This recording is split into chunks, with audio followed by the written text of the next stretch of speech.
Good morning. Some of you saw me and said, oh, not him twice. Don't worry. I'm just here to introduce our speaker. Before I do that, though, we need to pause. We have a couple of minutes, and specifically in this case, our neighbors, remember, all throughout Southern California are having some real challenges with fire. I don't know how much you've seen on the news, but it's significant. Some of us, even in this room, some of us on West Campus, some of us in our own community have been personally impacted. I want to remind you, by the way, if you know of somebody that has, or if you are in the middle of that or have a family member, we would love just to be a resource for you. The campus pastor's office, the counseling center, our office. There's just a ton of people on this campus that care for you, and I hope you know that. I want to spend a few minutes praying, though. It just feels we're compelled to pause, to acknowledge that that is happening with our neighbors all up and down the state. But I want us to pray. And as I prayed about praying, I pictured this morning. I don't want to pray. I want you to pray. And I would like for us out loud, we'll do it quickly, and then I want to just read a psalm to you. But I would like for us, and this is a stretch for a recovering Baptist, but I would like for us to pray out loud. I have this picture of people on West and East being able to maybe call their friends in an impacted area later and say, wow, I heard a couple of thousand people praying for you this morning. Okay, so I'm going to shut my yap, and I'm just going to ask you to pray. This is not a circle up. We don't have time for that. But where you are, in your own words, beseech the living God on behalf of those on our campus that have been impacted by these fires. Pray, please.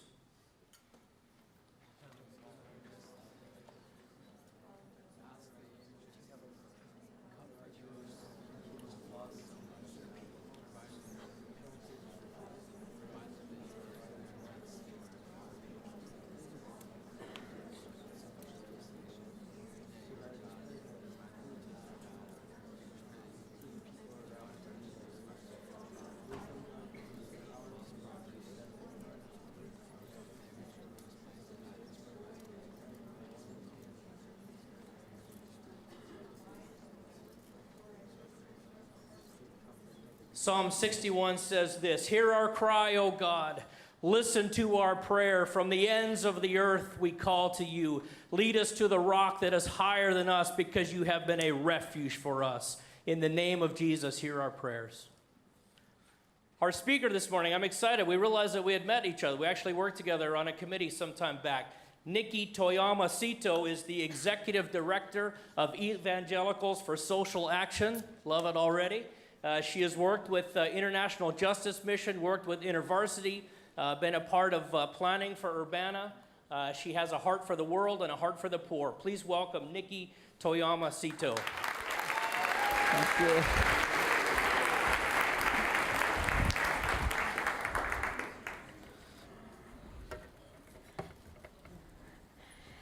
you. In college, I was confused. What was my calling in life? There was Jesus, of course. He gives direction, but was there something like more specific that I was supposed to know? Until I figured out what I was supposed to do, I decided I'm going to sort of follow God to the best of my ability and have as much fun as I possibly can. Part of that fun was graduating in mechanical engineering. So I graduated in mechanical engineering, and I took a job with an engineering firm. And I did well. I actually did really well. I was living in Northern California in Silicon Valley during a season when they didn't have enough engineers. Yay, Northern California. Love Southern California too, same state. Yeah, okay. So I was on a team that developed this new medical device, and it was one of the newest innovations in the treatment of heart disease. And so that was really exciting.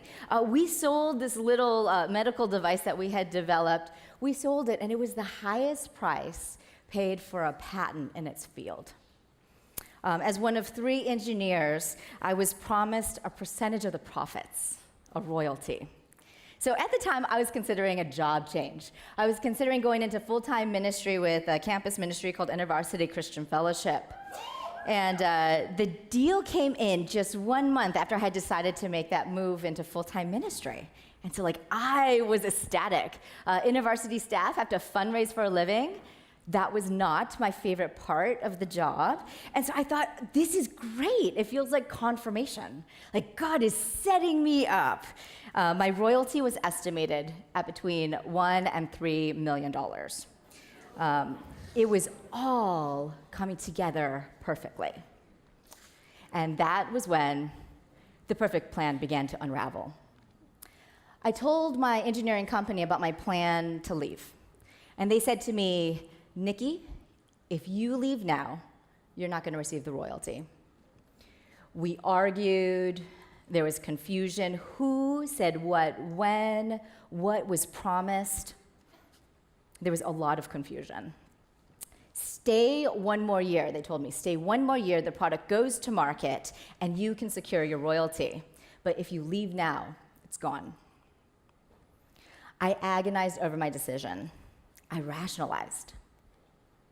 I came up with some really good, really convincing and compelling reasons why I should stay. I could support tons of ministries. I could start a charity. But when I was honest, there was only one reason why I would have stayed in my job: to get the money. And to choose to stay for money rather than another reason has another word: idolatry. So I left my job to go into ministry as planned, and I left without a promise of the royalty, and the royalty never came. If you want the truth, when I said no, I fully expected to get the money. I imagined God saying, "Good job, Nikki, you've passed the test. You've been faithful in little, I'm going to give you even more." I felt entitled to God's blessing because I was trying to be faithful to Him. That summer, after my first year in ministry on campus, I went on a poverty immersion to Cairo, to Nairobi, and to Bangkok on something called the Global Urban Track. We were inspired by the work of Viv Gregg and had read his books in preparation. We wanted to learn as he did, being immersed in some of these communities. And there I discovered something that was at first chilling, and it never let me go. In Cairo, Christians in the garbage village tattoo a cross on their wrist when they are young. It symbolizes their commitment to God. If they cut out the cross, they would slit their wrist. They would rather die than deny their allegiance to Jesus. The next week, after being with the Christians in the garbage village in Cairo, we left for Bangkok. And I was still haunted by those images of the crosses. And in the red light districts, I met a woman. And I met a woman, and she and I just started up this conversation. We were in one of the bars where she works. And we had this conversation, and we talked about dreams. We talked about our families. We talked about our hopes. And when I left, she grabbed my arm with 2 hands. And she said, "Thank you for that conversation. Thank you for this conversation."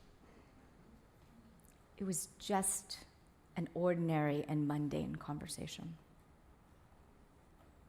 I turned to walk home, and my guard lowered, and then I began to weep. I wept for the women in Bangkok, for the children that I had met in the garbage village. And as I wept, God began to etch His heart onto my wrist, the faces of those who live at the margins of our society. I could no longer deny them than deny my own existence. My life will forever be tied up with the marginalized. And what does that look like?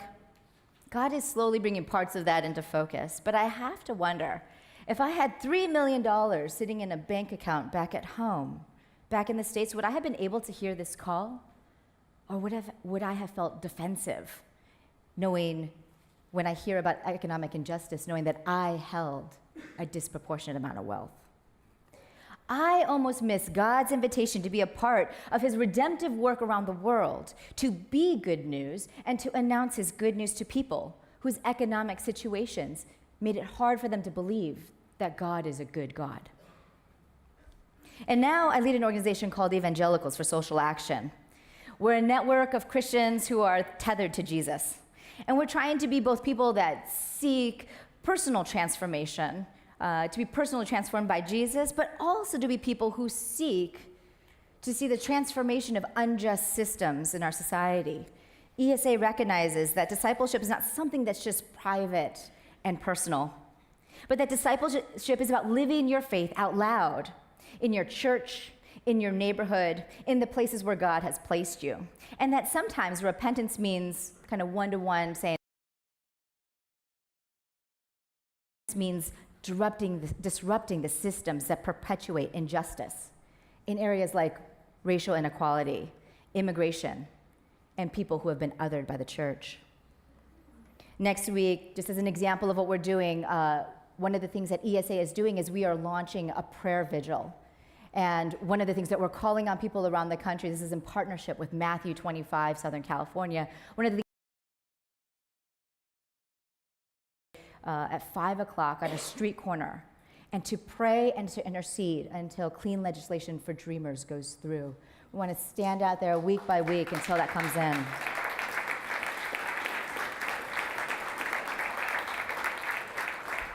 Because seeing something like that feels miraculous. One of the things that we're inspired by is the work of Africa Enterprise and part of the work of Michael Cassidy. And one of the things that they did as part of the breaking down of apartheid in South Africa, one of the things that to me is inspiring and amazing is that they led a whole intercession movement that was the spiritual backstory to the extraordinary dismantling of apartheid. One of the things that happened was that Africa Enterprise and these networks of prayer, they prayed in the first peaceful and free election that South Africa had.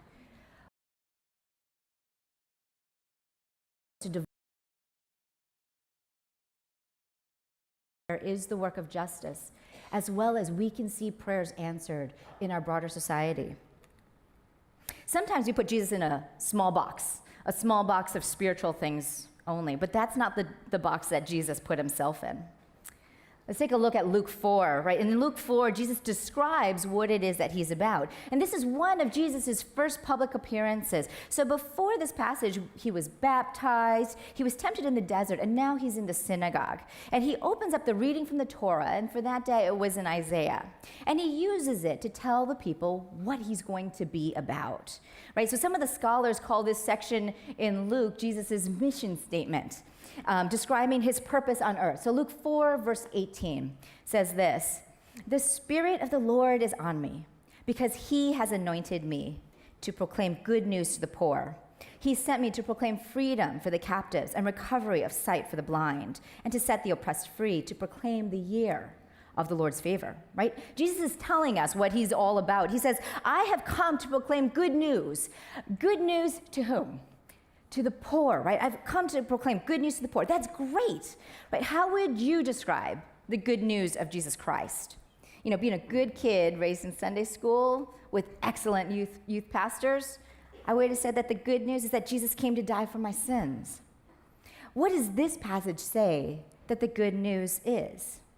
Jesus came to proclaim good news to whom? To the poor. And he unpacks what good news is in the next 3 statements.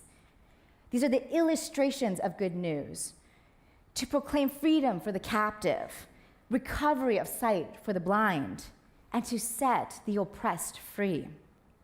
And lastly, he gives a summary statement: to proclaim the year of the Lord's favor, right? The last 3 statements are ways of proclaiming the year of the Lord's favor. That's a reference to Jubilee, right? This celebration that was never celebrated, but a celebration where all debts are forgiven. And those who are in debt bondage, they're released from their obligation. It's a giant economic reset for the whole entire community.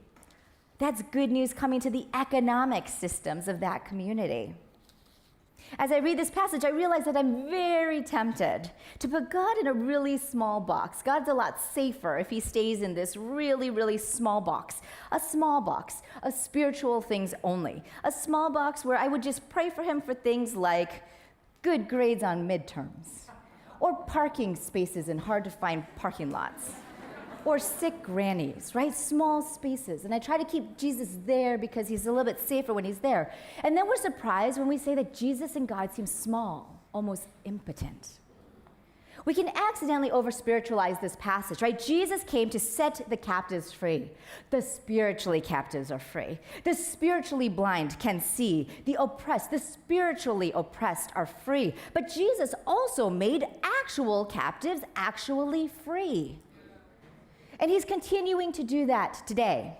As we look at this passage and the mission of Jesus, we see that the gospel is engaging with the physical realities of the world at that time. God in the Old Testament scriptures, he describes himself, often refers to himself as the one who freed his people from slavery. He freed them from a spiritual slavery, yes, but it was also a very concrete, a tangible, and a very real slavery. They were actually slaves to actual masters. It was a violent and a dangerous predicament that they faced every single day. And from this passage where God is sharing his purpose, and then throughout the rest of the book of Luke, we see that Jesus is doing exactly what he says. He gives freedom, he gives sight, and he sets oppressed peoples free. Luke is an extraordinary adventure of Jesus coming near to those at the very margins of polite society and making them the center of his plan. Jesus made the declaration of good news to the poor central to his work, and he used words, but it was also lived out in action. Actions that tangibly proclaimed good news to those that it touched. And it's that spirit that fuels the work of evangelicals to social action. Back in the 70s, Ron Sider, our founder, he wrote a book called Good News, Rich Christians in an Age of Hunger.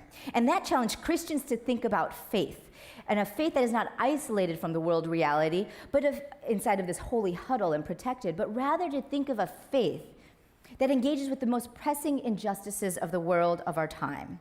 A faith that God has something to say about racial divisions in our country, about economic inequality. My calling and the revelation that my life is intertwined with those who are on the margins started with that trip to the garbage village in Cairo, and it was deepened when I met the women in the red light district in Bangkok. But it didn't come as a complete and clear package. Rather, it was a dance of one step forward, two steps back. But one of the things that has helped me as I have stumbled to live and to press into my calling is to heed the invitation to opt in. I realize, to be honest, it's optional for me to care. Some of my justice issues are optional. I could return to my air-conditioned home and chat and regale you with stories of the tuk-tuk ride from hell. I could tell you about the women that I met over cocktails on a Friday night. I could tell you about the woman who reacted so strongly to me because I treated her as an image bearer of God instead of a body to be purchased and used. But the one thing that has helped me when I've been unsure of what to do is to just say, opt in, opt in. Because if the roles were reversed and I was that Asian woman who was stuck in the red light district, or my sister was that Asian woman who was stuck in that red light district, and there was a person on the other side of the world who had the ability to wake up that day and choose whether or not to care about our situation, I would hope that every day she would wake up and she would opt in and care and choose to do something.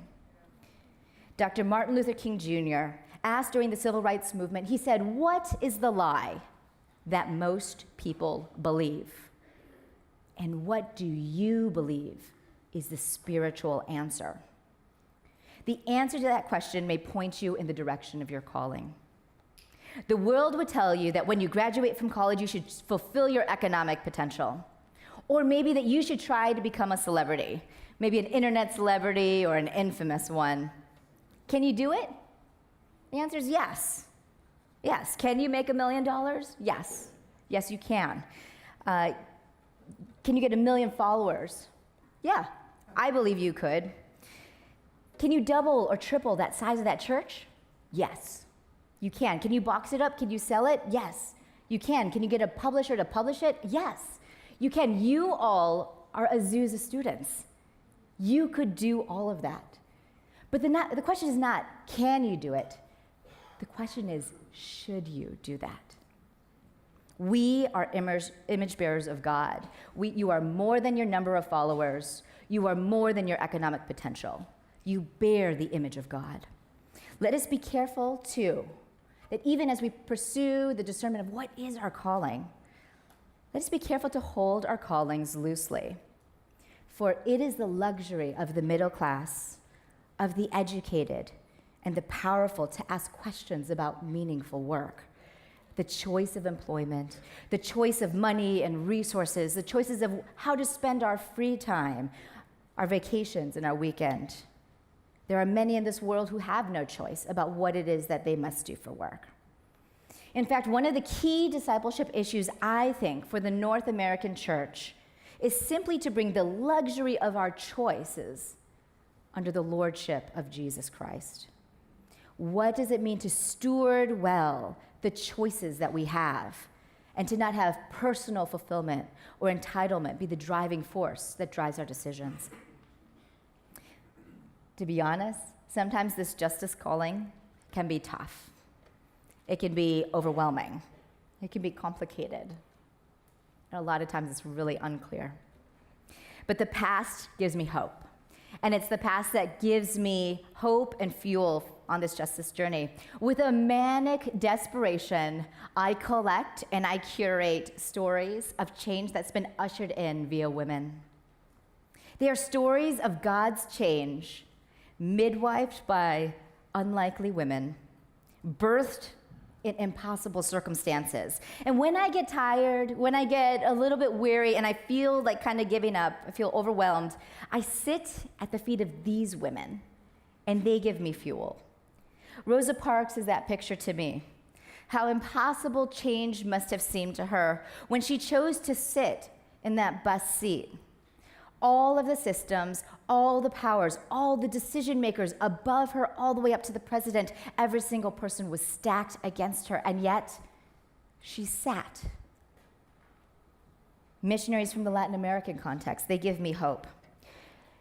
The missionaries from the Latin American context, they do not have the same luxuries that American folks do. Their passports do not get them quite as far. Their money doesn't provide all that they need. And so there's an inherent reality of interdependence that is intertwined with their mission endeavor. Latinos are some of the most effective missionaries and carriers of the gospel to the Middle East.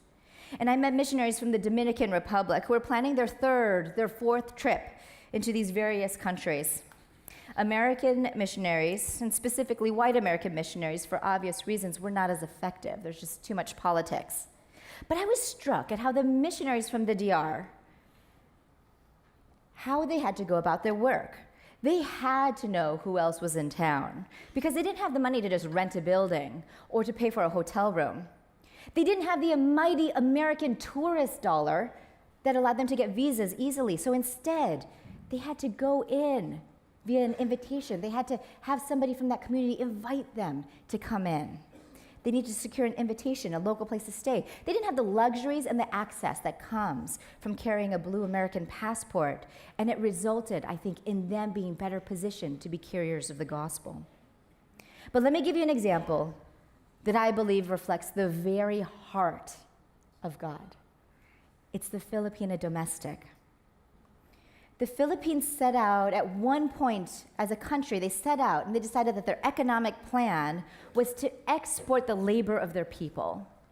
They decided that what they were going to do is that a significant portion of their gross domestic product was going to come when their people were working overseas and sending money back into the Philippines. That was like a plan that they had. So a significant portion of money comes back in, and they're sent from Filipino domestics in Europe, in Asia, in the Middle East, right? So Sunday is the day when the Filipino domestics, when they come out to the parks and they meet up with each other, and you can see this in cities all throughout Europe, in the Middle East, and in Asia. Lisa Spinelli-Chen introduced me to these women. With these women also goes the gospel. Some of them carry it with them as they travel to these other communities. They don't have much power, right? They're serving as maids, they're nannies, and cleaning people. But they had the presence of God traveling with them. And with these women, the gospel moves forward into the very homes of those communities. They gossip the gospel in the kitchen, and among the women in the Saudi household. They say the future of Singapore is in the hands of the Filipina because she's the nanny who is praying prayers over the babies who will soon lead that country. From a position of powerlessness, they speak the very power of the gospel. And there's something in that that resonates to the very heart of God to me. Isn't this the way that Christ brought the gospel to us? Jesus had every right to come from a position of power, and yet he came in the powerless form of an infant so that we might know God. What the Filipino woman is doing is not a strategy, but to me it points to God's own heart. Yet how often do we go in positions of power as teachers, as experts, as the leaders? And what would it mean for us to recognize our own vulnerability and to carry that faithfully? It's these pictures of the upside down ways that God works that fuels my faith. And these fuel me as a woman of color. They point me to a God who is real, who is active, and who truly cares about those at the margins. They point to God's ability to use small acts of faithfulness now to rewrite history and to set up new foundations for the future. When I struggle to see God working in my community, I then begin to listen to other communities as they testify to what God is doing, because God is bigger than me. And even though God's story is written throughout the history of my people, if I only pay attention to that, I would be worshiping a God made in my own image. If I don't understand what God is also doing in the midst of others in their communities, there is something that my African American family understands about the nature of God because of their experience. And that something is different than what it is that I know. And without them, my view of God is incomplete. There's something that the Latino community knows about God because of their experience of God. And if I do not understand and know that story, without them, my picture of God is incomplete. There's something that the First Nations community understands about God, the Creator God, the God who made these lands. Something that they know that if I do not enter into that story, without them, my picture of God is incomplete. And there is something that I carry from my own experience as an Asian American woman that is different. I probably know something about God's character, and it's something that I carry as a gift for the broader church. I know what it's like to be invisible. I know what it's like to not be seen, to not be counted, and to be dismissed. And God is also the God of the perpetual foreigner. But God is also a God who loves noisy, disruptive Asian Pacific Islander women, and is not bothered or surprised by any of that. My prayer is that you will find a sunny spot, the place where you give God unique joy, and that you will have the courage to live into that place all the days of your life. That you will both find your calling, but that you will also hold it with open hands, recognizing just the privilege that comes from being able to ask that question. Let me close with this prayer for you, attributed to St. Francis. May God bless you with discomfort and easy answers, half-truths, and superficial relationships, so that you may live deep within your heart. May God bless you with anger at injustice, oppression, and the exploitation of people, so that you may work for justice, freedom, and peace. May God bless you with tears to shed for those who suffer from pain, rejection, starvation, and war, so that you may reach out your hand to comfort them and to turn their pain into joy. And may God bless you with enough foolishness to believe that you can make a difference in this world so that you can do what others claim cannot be done. Amen.